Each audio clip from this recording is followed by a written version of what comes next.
Renungan Harian Selasa 14 Mei 2024. Yesus pergi untuk menyediakan tempat. Yohanes 14 ayat 1-3. Mari kita berdoa. Ya Tuhan, kiranya Roh Kudus menolong kami pada saat membaca dan merenungkan firman-Mu, dan Roh Kudus memampukan hamba-Mu untuk menjelaskan kebenaran firman-Mu. Berbicaralah ya Tuhan, kami siap mendengarnya. Dalam Yesus kami telah berdoa. Amin. Salam sejahtera. Semoga kita makin memahami bahwa Yesus pergi ke surga untuk menyediakan tempat di rumah Bapa bagi orang yang mau menjadi muridnya, seperti ungkapan dalam Yohanes 14 ayat 2 terjemahan baru 2. Di rumah Bapakku banyak tempat tinggal.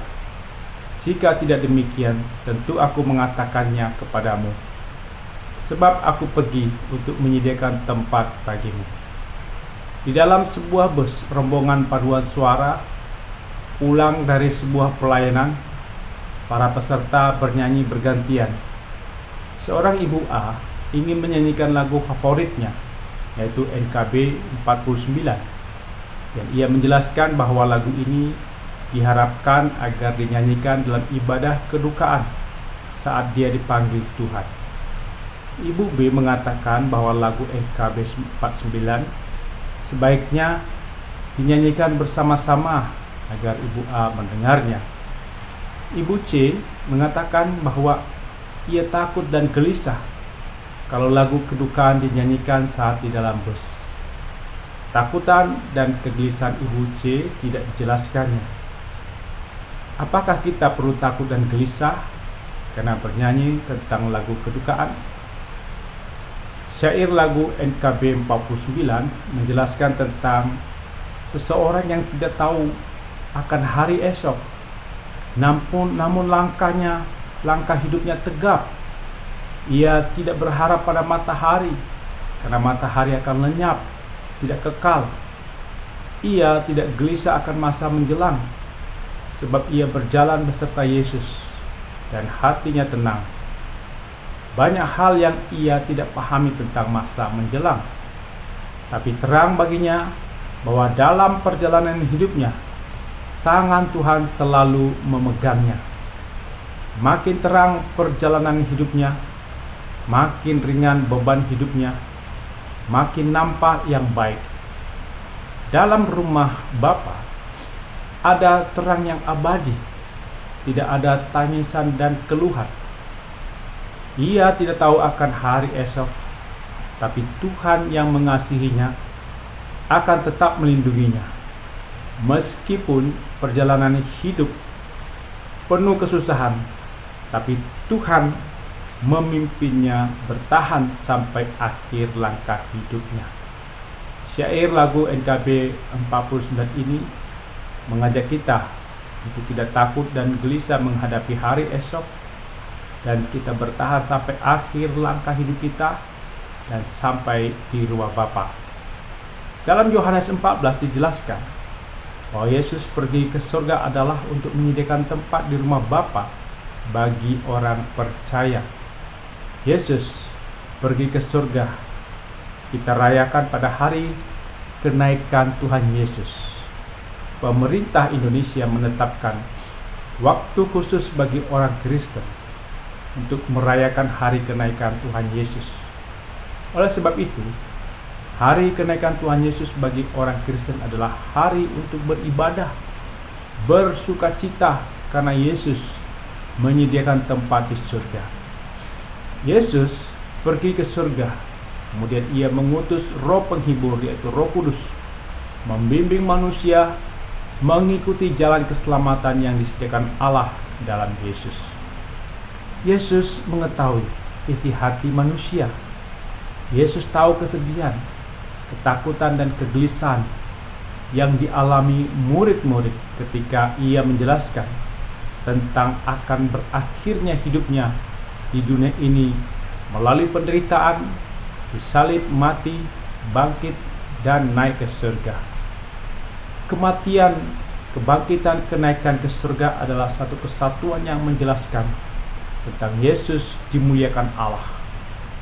Ia menjelaskan bahwa kepergiannya ke surga untuk mempersiapkan tempat bagi murid-muridnya. Yesus akan datang kembali membawa murid-murid ke rumah Bapa.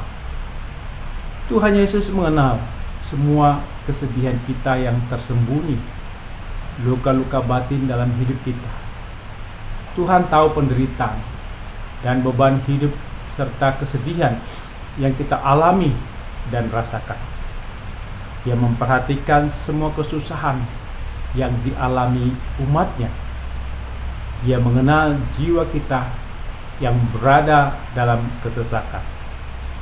Murid-murid yang sangat mengasihi Yesus, yang telah meninggalkan segala-galanya untuk mengikuti Yesus, sangat bersedih kalau Yesus meninggalkan mereka. Mereka bersedih kalau ditinggalkan Yesus berarti tidak ada pelindung mereka. Kalau ada masalah besar dan Yesus tidak bersama mereka, maka mereka menjadi takut, gelisah. Karena itulah Yesus mengatakan, jangan gelisah hati murid-murid, jangan cepat menjadi kacau hati, tidak tenang hati mereka.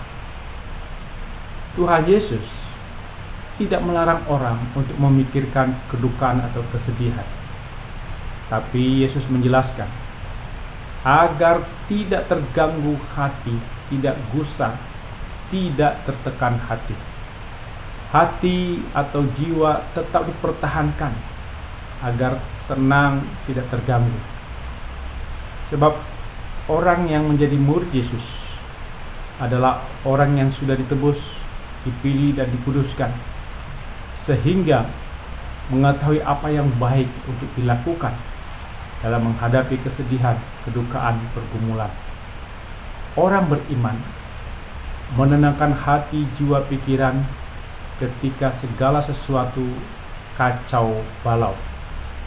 Cara hidup untuk menghadapi kegelisahan hati adalah percaya kepada Allah dan Yesus. Percaya kepada pemeliharaan Allah Bapa, Allah yang Maha Tahu, penuh hikmat, sangat berkuasa, dan berdaulat atas semua yang terjadi dalam hidup kita. Percaya kepada Allah dan Yesus berarti percaya pada janji dan berkat-Nya. Tanpa Allah dan Yesus, maka hilang pengharapan dalam menghadapi masalah hidup kita. Percaya kepada Allah, maka kita akan dihiburkan. Percaya kepada Allah melalui Yesus merupakan cara menjauhkan kegelisahan hati kita. Orang percaya akan melihat kebaikan Allah di balik masalah hidup, kesedihan, kedukaan, pergumulan hidup kita. Percaya berarti mempercayakan diri pada Allah melalui Yesus demi kebahagiaan di masa depan. Kebahagiaan abadi di surga adalah pengharapan yang membangkitkan semangat untuk menghadapi kegelisahan hati. Percaya berarti memikirkan benar-benar kebahagiaan abadi tersebut, bahwa Allah melalui Yesus menyediakan tempat yang kekal di rumah Bapa. Tempat kebahagiaan bukan buatan manusia, bukan hasil karya manusia. Tuhan Yesus naik ke surga untuk menyediakan tempat kebahagiaan bagi murid-muridnya. Tempat kebahagiaan bukan untuk sementara, tapi selama-lamanya. Tempat kebahagiaan itu banyak disediakan Yesus. Masing-masing pribadi ada tempat kebahagiaan di surga. Yesus tahu jumlah murid-muridnya yang akan mendapat tempat kebahagiaan di surga. Karena itu, murid-murid Yesus tidak perlu khawatir, gelisah atau takut. Tempat murid-murid di surga adalah janji yang pasti diberikan Yesus. Yesus tidak berbohong, selalu tepat janji menyediakan tempat kebahagiaan di surga. Kita diajak untuk tidak takut dan gelisah, serta percaya dan berpikir bahwa tujuan Yesus pergi adalah menyediakan tempat kebahagiaan di surga bagi murid-muridnya. Kita tidak menolak ketulusan kasih Yesus yang setia, agar kita masuk terang yang mulia di rumah Bapa. Kita percaya Yesus, maka kita diterimanya, seperti ungkapan dalam NKB 172 ayat 1. Dalam rumah Bapakku banyak tempatnya, terdengar suara Yesus yang merdu. Dia pergi ke negeri terang, surga yang bakar, menyediakan tempatmu dan tempatku. Jangan tolak kasih Tuhanmu setia, agar kau pun boleh masuk terang mulia. Dalam rumah Bapakku banyak tempatnya, percayalah tentu kau diterimanya. Amin. Mari kita berdoa. Ya Tuhan, mampukan kami untuk memahami bahwa Yesus pergi ke surga untuk menyediakan tempat di rumah Bapa bagi orang yang mau menjadi murid Yesus. Biarlah kami menerima kasih yang tulus dari Yesus, percaya pada Allah dan Yesus. Dalam nama Yesus kami berdoa. Amin.